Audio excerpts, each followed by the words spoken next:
kaibigan, kung may budget po kayo, mas maganda nagpapa-lab test, nagpapa-blood test, kung pwede every year o every 2 years siguro kung bata ka pa. Pero pa nagkakaedad, above 40, maganda every year.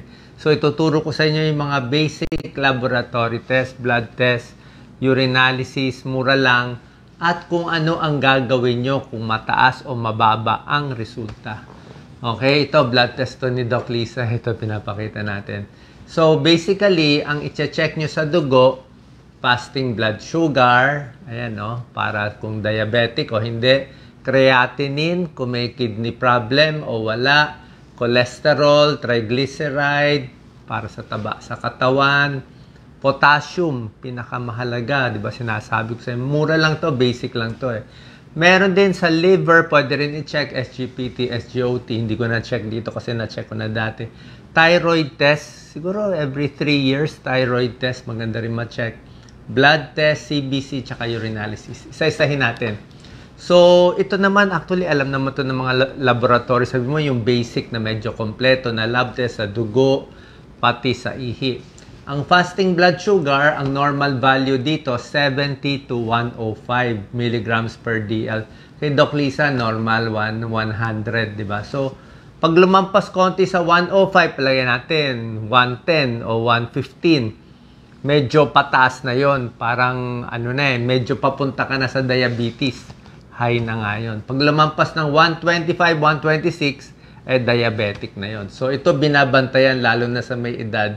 Kasi pag tumaas ang blood sugar, hindi po maganda. Lalo na kung lampas 125, 140, yung iba umabot pa ng 200, delikado na yan. Isa-isahin natin ha. Pag blood sugar mataas, ito yung mga pagkain pampababa. Siyempre yung iwas, soft drinks, tubig na lang, di ba? Matatamis, juice, tanggal na sa kanin, sapat lang, 1 cup lang. Gulay, pwede damihan kasi mababa calories ng mga gulay. Non-starchy vegetable. Green leafy, lahat pwede. Spinach, kangkong. Non-starchy, sabihin yung mga potato, iwas, mga ube, yung maraming starch. So, ganito, mga broccoli, okay po lahat yan. Pagdating sa nuts, pwede naman, wag lang masyado maalat. Whole grain, kanin, okay naman eh. 1 cup, 1.5 cup. Mga beans, pwede rin. Beans and peas, munggo, pwede yan sa'yo. Low calorie din. Pagdating sa prutas, may prutas lang pwede sa diabetic, yung mga mansanas, saging, konti, pears, pwede rin, peras, suha, konti, pwede rin. So, meron mga mabababa lang, konti lang yung mga okay sa inyo eh. Yung medyo mas matatabang na prutas. Pero yung mga grapes, mataas yan. Mangga, mataas yan. Yung mga pakwan, mataas din. Sabi, nakakataas ng blood sugar. Next, check din yung creatinine. Normal creatinine, 0.5 to 1.2. So, delikado yan pag tumaas yung creatinine. Pero minsan, yung mga taong maskulado, lalaki, malaki katawan, pwedeng tumaas konti yung creatinine nila, mga 1.1, 1.2 tumaas. Depende kasi sa size ng tao. Pero kung payat ka lang, para to si Doc Lisa, ayan, mababa lang creatinine niya. Pag tumaas ang creatinine, kidney disease yan. Delikado yan. So, anong gagawin para ibaba ang creatinine sa dugo, di ba? Mga kidney failure to eh. So, number 1, papacheck tayo sa doktor, sa kidney specialist, sa nephrologist tayo magpapacheck. Bibigyan niya kayo ng gamot. Okay? Every 3 months talaga ang check-up ng sa kidney doctor. So, yung diet, meron tayo diet na dapat low protein ka na yan eh. Pag mataas creatinine mo, lalo na pag stage 2, stage 3, low protein, gulay, binabantayan din yung potassium kung tumataas. Pero basically, kailangan magpa-check kayo sa nephrologist every 3 months. Basta tumaas yung creatinine, delikado. Tulog, relax. Iwas sa pain reliever. Tulad na sabi ko, pain reliever masama. Tigil sigarilyo at alak. Okay? Next, cholesterol. Lipid profile yan eh. Ito si Doc Lisa, problema niya cholesterol. Mataas na cholesterol niya. 214 hanggang 200 milligrams per DL. Pero nung una niya, 300 pa yan, mas mataas. So si Doc Lisa, nagtitake siya ng atorvastatin. 10 milligrams every day ang inom niya. Kaya bumaba ng 214. Triglyceride niya, bumaba na nga yan, 157 eh, 150 ang cut-off. Pareho yung connected sa taba, sa pagkain, mabababa ng exercise.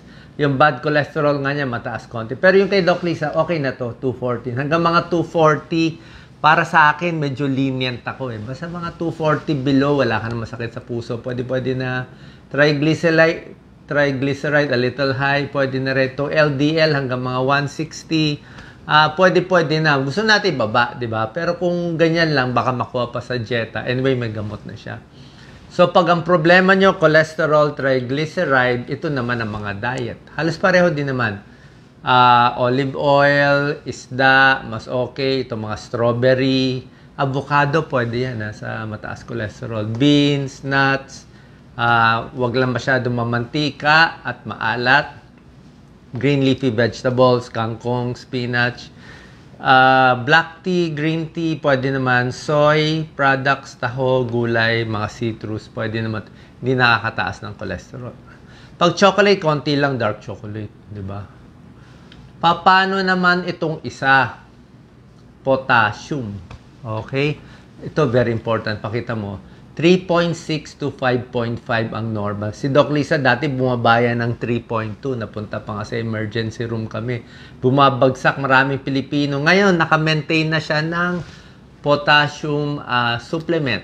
Diba? Naka-potassium siya, naka-kalium siya. Pero despite that, 3.77 siya. Nasa low pa rin. So, kailangan niya i-maintain yung potassium niya. Kung mababa, papacheck kayo sa nephrologist. Pero bukod dyan, sa mga Pilipino, maraming mababa potassium, madalas pinapawisan, at kulang tayo sa potassium fruits, potassium vegetables, at iba pa. Hindi tayo mahilig sa prutas, yan matataas sa potassium, saging, orange, mangga, melon, ano pa ba ito, mga raisins, grapes, kiwi. Okay, vegetables, karamihan ng tomatoes, kamatis, avocado, squash, pumpkin. May konting potassium to, pero mas marami dito. Patatas, mataas sa potassium. Hindi french fries, patatas na. Tapos, yung iba, yung mga nuts, meron din naman. So, potassium-rich foods, kailangan yan. Tapos, kung mababa potassium, papacheck. Ito, binabantayan ko kay Doc Lisa, yung mababa. Uric acid niya, mataas din. Anyway, uric acid, usually, alak, laman loob, may mga isda, mataas sa uric acid. Pero basically, okay pa naman siya dyan. Thyroid test, pinapacheck ko rin kasi every few years, kasi delikado yan, mamaya hyperthyroid pala o hypothyroid. Diba? So, pinacheck ko. Mabuti normal naman. Okay?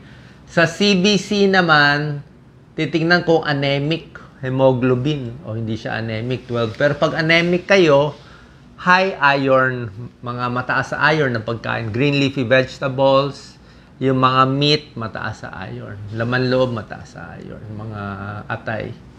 So, yun ang mga pampataas ng iron, lalo na sa babae. Tapos, urinalysis, napakahalaga. Okay? Sa urine, pwede mo makita kung may UTI. Okay?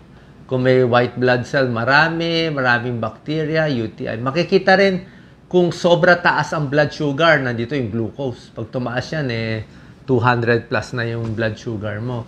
Protein, delikado to. Pag may protein, baka may sira na kidney mo, kasabay niya mataas ng creatinine. Kung may dugo, baka may regla o baka may bato. Baka may kidney stones. So, binabantayan usually dito, UTI. Pag may white blood cell, lalo na sa mga babae. Anong tips natin? So, pinapakita ko sa inyo, pag abnormal yung test, merong gagawin na. Andito na yung payo. So, UTI, maraming tubig inumin. Diba? 10 to 12 glasses a day. Inuman mo 2 basong tubig para mahugasan lagi. Cranberry juice, pwede rin naman. May konting pag-aaral sa cranberry.